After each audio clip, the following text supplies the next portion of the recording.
Você sabe o que é tuberculose bovina? Tuberculose bovina é uma doença infecciosa transmitida pela Mycobacterium bovis, sendo transmitida diretamente pelo contato com outro animal já infectado ou indiretamente pela ingestão de alimentos contaminados.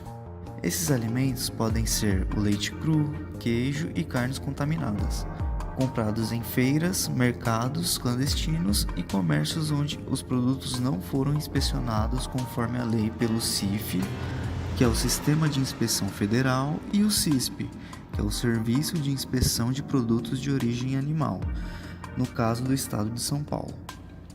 Estima que em alguns países até 10% da tuberculose humana se deve à tuberculose bovina, segundo a Organização Mundial de Saúde Animal. O Ministério da Agricultura, Pecuária e Abastecimento, em 2018, confirmou casos de tuberculose bovina no Brasil, em Minas Gerais, Santa Catarina, Rio Grande do Sul e Paraná. Os sintomas são tosse por mais de 2 semanas, febre, sudorese, cansaço, dor no peito, falta de apetite e emagrecimento. O tratamento consiste em um uso prolongado de antibióticos por 6 meses sem interrupção. A prevenção é realizada com a vacina chamada BCG, obtida pela atenuação de Mycobacterium bovis. Tem dose única e é intradérmica, causando uma cicatriz no local. Sua administração é até os 5 anos de idade. A vacina BCG não oferece eficácia de 100%, já que sua proteção a partir da vacinação é de 20 anos, mas sua aplicação permite a prevenção de formas graves da doença. A seguir, vocês verão uma entrevista com uma médica veterinária esclarecendo algumas dúvidas a respeito da tuberculose bovina. Estamos com a doutora Camila, ela vai falar um pouco dela e em seguida ela vai falar sobre um pouco da tuberculose bovina, os sintomas, a forma de transmissão e como a gente consegue prevenir. Olá, boa tarde, agradeço o convite. Meu nome é Camila, eu sou professora doutora aqui na Universidade Cruzeiro do Sul. Eu sou graduada pela Universidade de São Paulo, pela Faculdade de Medicina Veterinária e Zootecnia.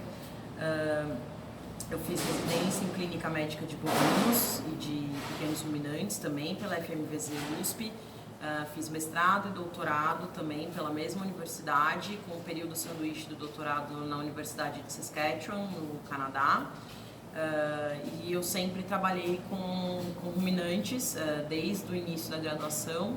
E atualmente eu sou professora aqui da Universidade Cruzeiro do Sul na área na disciplina de clínica de grandes animais, com ênfase para animais de bovinos e pequenos ruminantes. Eu fui convidada pelas alunas para poder falar um pouquinho sobre a tuberculose bovina, que de certa forma ela tem uma certa implicação também na saúde humana. A tuberculose bovina ela é causada por uma bactéria que é chamada Mycobacterium bovis, que é bastante semelhante com a bactéria que causa a tuberculose em humanos, que é o Mycobacterium tuberculosis. Existe sim uma reação cruzada entre essas bactérias, né? Então, entre o Mycobacterium tuberculosis, que é o de humano, ele pode afetar os animais, assim como o Mycobacterium bovis pode afetar os humanos. Então, isso é pouco conhecido pela população em geral, e isso tem que ser um pouquinho mais divulgado, porque existe sim grande possibilidade da população humana adquirir a doença por ingestão, por exemplo, de alguns alimentos não fiscalizados que a gente tem em algumas determinadas regiões aqui. Fora isso, né, também existe a possibilidade de não só dos bovinos estarem contaminados, apesar da doença ser chamada do Mycobacterium, seu Mycobacterium bovis, que preferencialmente acomete bovinos, ela também existe a possibilidade de contaminação de outros ruminantes, como ovelhas e cabras também podem ser contaminadas com essa bactéria. Essa bactéria, a forma principal de transmissão dela que a gente conhece em humanos é a forma respiratória. Então, as pessoas elas acabam adquirindo por contato muito próximo com outras pessoas que estejam contaminadas, mas geralmente a pessoa ela só vai se contaminar, ela vai ficar doente quando ela tiver com a imunidade baixa, quando ela estiver debilitada, né? Pra gente falar num termo um pouco mais tranquilo.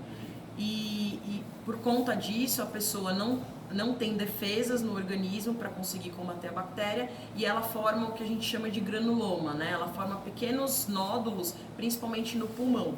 Só que essa não é a única forma de contaminação dela, né? Como eu falei, as pessoas podem se contaminar comendo, se alimentando, né? Ou tendo contato com animais que possam ser positivos.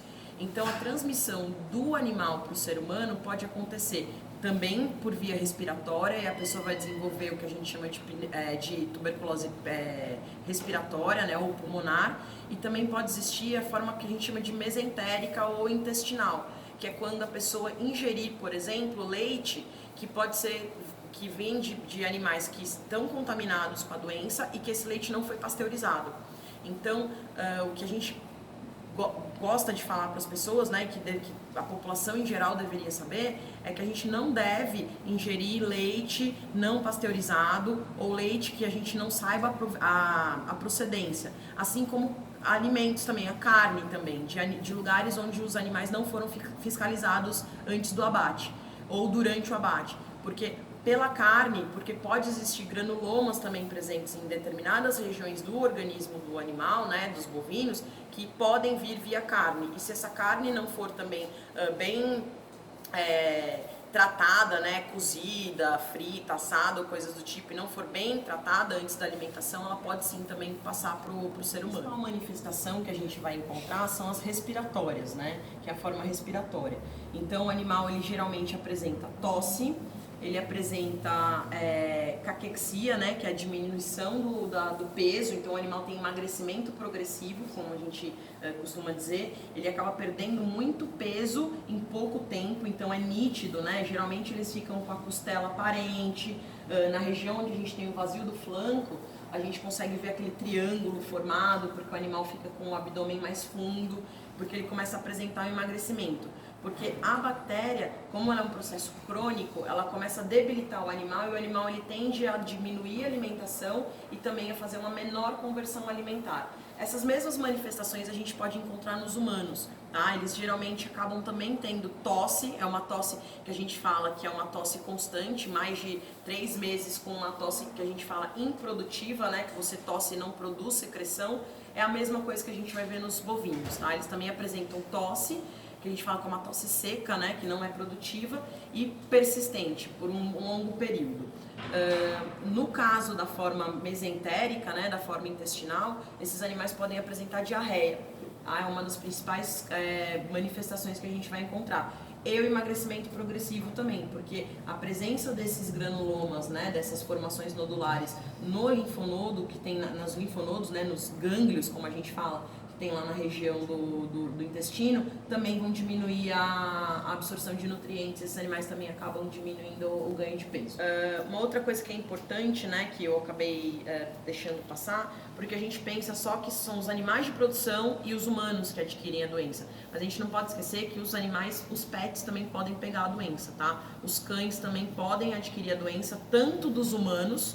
Então, os cães e os gatos, eles podem adquirir o Mycobacterium tuberculosis vindo do humano, assim como o do bovis, tá? Existem relatos, por exemplo, de cães que vivem em fazenda, né, cães de pastoreio, que adquiriram o Mycobacterium tuberculosis por conviver com as vacas e com ovelhas que estavam contaminadas. Assim como existe relatos de animais que foram contaminados porque o dono tinha tuberculose.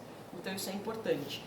No caso dos humanos, existe também um teste, né, para a gente saber se a pessoa é positiva, que é o conhecido como teste de Mantoux, que é um teste dérmico também. Da mesma forma que inocula no pescoço da vaca, a gente inocula isso na pele, no braço da pessoa, e aí ele faz uma reação também, forma um halo. E esse halo é medido e a partir de um determinado valor a gente considera que essa pessoa é positiva ou não. E aí pode-se fazer depois o teste do escarro, né? Que é onde eles identificam o bacilo, que a bactéria é um bacilo, e raio-x de tórax. Então, o teste de tuberculina é o único teste confiável que a gente tem para poder fazer a identificação desses animais positivos. Então, isso deve ser preconizado nas propriedades para eles realizarem de tempos em tempos, né? O ideal é sempre fazer pelo menos a cada 6 meses no rebanho, para a gente comprovar que o rebanho está saudável e que ele não foi contaminado pela tuberculose. Qual é a forma de prevenção da tuberculose? Tá. Em humanos existe a vacina que a gente conhece como BCG, né? Que ela é dada nos primeiros dias de vida da pessoa. Então, quem nasceu após a década de 80, principalmente, tem aquela marquinha no braço, né? Então, todo mundo tem uma manchinha no braço. Quem não tem, pode passar a mão, que às vezes vai sentir, porque é uma vacina obrigatória.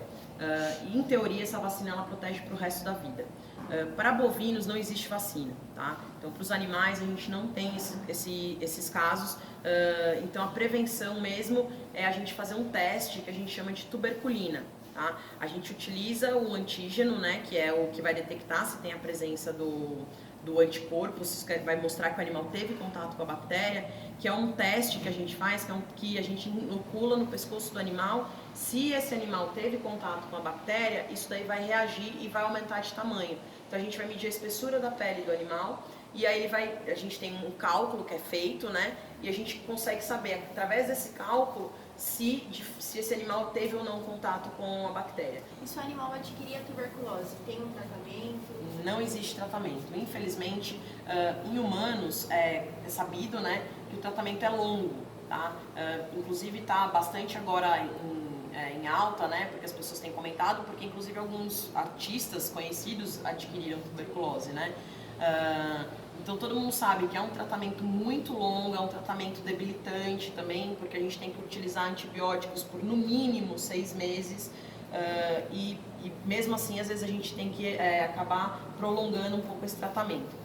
O programa que foi realizado pelo Ministério da Agricultura, que é o Programa Nacional de Controle e Erradicação de Brucelose e Tuberculose, que é um esforço que o Ministério da Agricultura tem feito para tentar erradicar essas duas doenças aqui no Brasil. E para isso a gente tem que fazer a tuberculina periódica e fazer a eutanásia dos animais positivos para tentar evitar a disseminação da doença pelo país. Agradeço a sua presença, essas informações que a gente passou. Obrigada. Eu que agradeço pela oportunidade, porque é muito importante as pessoas saberem a existência dessa doença e saber que existe essa possibilidade de contaminação não só pelo ar, mas também pela ingestão de alimentos, que é um fator de saúde pública isso. Então eu acho que realmente é uma coisa que precisa ser divulgada para a gente evitar que mais pessoas acabem ficando doentes e que a disseminação da doença pelo rebanho brasileiro também seja controlada.